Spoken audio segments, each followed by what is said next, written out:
going on YouTube? It's V the Notary. Hope you guys are enjoying your day. All right, I got to get on you guys a little bit and let's have a keep it real conversation because some of you guys have not taken care of this very vital step in your notary or real estate business. And that is you guys are doing your business without having an official LLC, okay? Like, what are y'all doing? So let's talk about why it's important to have an LLC and, what you guys need to do because it's really not hard to create an LLC. It's not, okay? And you don't have to hire LegalZoom. You don't have to go and get, one of these super expensive attorneys to kind of put your business together. All you need to do is find out the requirements of your state. It just takes a little bit of research, you guys, and file the articles of your organization with your state. It's the fee is very limited. Each I think that the fees go anywhere from $50 to maybe $150. You don't need to do a whole bunch of stuff with a LegalZoom or companies like that. They serve their purpose, but with a little bit of a Google search and research in an hour, you can have everything that you need, to get your business up and going, okay? And I just want to say it's important for several reasons, but the number one reason is you want a business where you, as the proprietor of the business or the business owner, you want to have limited liability for everything that can happen. From being sued to keeping your business account separate. It's just nice to have that separation of your business from your individual things that you're doing, your individual taxes, et cetera, right? You want to have that separated in addition to reaping the benefits of also having the tax write-offs. You know what I'm saying? And a lot of business accounts, let me just make sure, business credit cards, business accounts, a lot of them won't even grant you a business credit card or a business account without an official LLC. So it just takes a little bit of research, you guys. You guys find out your business name, making sure that there's no business with the same name in your state. You have to find a registered agent who will receive all of your official documents and make sure that things are done in a timely manner. And if in addition to your name, your registered agent, filing the actual paperwork with whatever state you live in, that's the secretary of your state. And the nice thing is you can do most of this stuff online, whereas, in the past you had to actually go down to the secretary of your state and, take, hours or however long the process, was going to take if you did it in person. You can do it online. So it's really simple, you guys.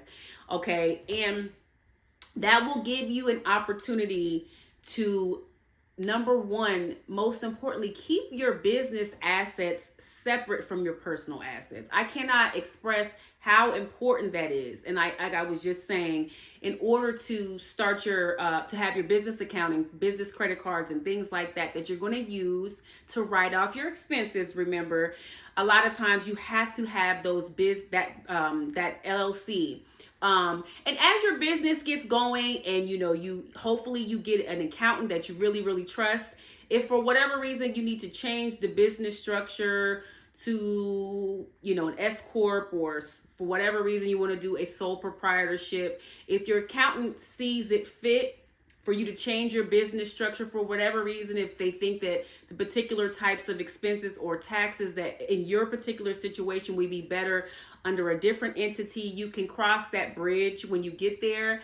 But the limited liability, the LLC is the best starting point for you when you're creating your first business, whether, or when you're in the beginning stages of your business, you're just getting started. You want to make sure that you do that. Okay. So, a lot of you guys are doing these loan signings and you guys have not officially created your business. That way, once you buy your business cards, you buy your marketing materials, you can buy that with your credit cards, because hopefully you want to, charge everything. You want to pay it off, but you want to charge everything, start getting your points and things like that. So that you can get savings in different areas. But a lot of y'all are doing these loan signings and stuff. I've talked to a lot of you guys are like, well, how do I start a business, or should I start a business? Absolutely. Y'all are doing all these loan signings and you guys are not really reaping the benefits that the LLC will provide to you. Okay.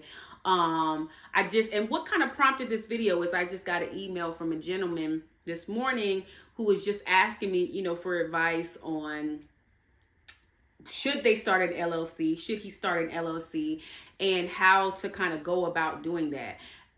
It's hard for me to do a complete video on how to start the LLC, just because the great thing and the thing that's annoying about living in the United States of America is the fact that every state has a different process. So it would be hard for me to speak on a streamlined process in creating an LLC.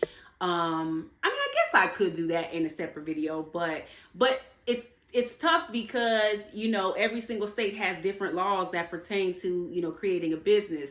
That's why a lot of times it's hard for me to speak on notary laws and regulations and, whether you use a stamp versus embosser, because every state has different requirements. So we gotta stop being lazy, you guys. We gotta take our business serious, and we got to start researching and finding out our tax laws. We got to start finding out, you should know the different regulations that pertain to having your being a notary public in your state, as far as fees, mileage, all of that. Like, you should know that for your state, and I certainly hope that you guys do. But I wanted to encourage you guys. You guys have got to go and start your business. It's too many of y'all. I cannot believe how many of you guys are, and it's okay, I don't want to be too hard on you. Give everybody grace, because when you know better, you do better. But you really should be operating as an official business, you guys. You really should be operating as an official business, doing everything related to your notary stuff under your official business. That way you keep your stuff separate. I cannot really emphasize that enough, because you really want to see how much you're really profiting versus, your fees and your fees that you're receiving for each of your, jobs that you're doing, and compare it to your expenses. And it's hard to do that when you commingle your money, so keep your expenses separate. Creating your business and then getting your business accounts are going to help you with doing that. And then, the LLC is going to limit the liability that you have regarding your personal, the way you the way you live your life personally, any liability from being sued and things like that. It's just going to have a nice separation. And then you're going to be officially, incorporated in your state. You know what I mean? So I just wanted to encourage you guys all and just kind of tell you some of the benefits of having an LLC, encourage you to learn the laws of your state and go create your business, so that you can not only continue to flourish, grow your business, but the important part is to reap the tax benefits of being a business owner. Okay. And it's just more official, work on creating your website, getting those things like that together, so that people can find you when when you're marketing yourself. Everything just comes together as a more official business. Okay. So go create your businesses if you have not done so. And let me know how it goes. Hopefully it's not too difficult in your state, but I promise you guys, you really don't have to hire LegalZoom. And I don't have nothing against LegalZoom, but I'm just saying, like, you can do it on your own. You don't have to pay $1,000, $500 to get the job done. You just need to go literally to the website of the state that you live in, and pick out your name, make sure that your name's not taken, find a reputable registered agent. You're gonna have to do that. Pay your fee, file it, and then get the ball rolling. Okay. So, as always, like, subscribe, and share. And if you have any questions, you guys can definitely drop down in my comments and let me know. And then when you get your business together, let me know what state you live in and let me know how the process went, okay? Everybody have a great day. Bye-bye.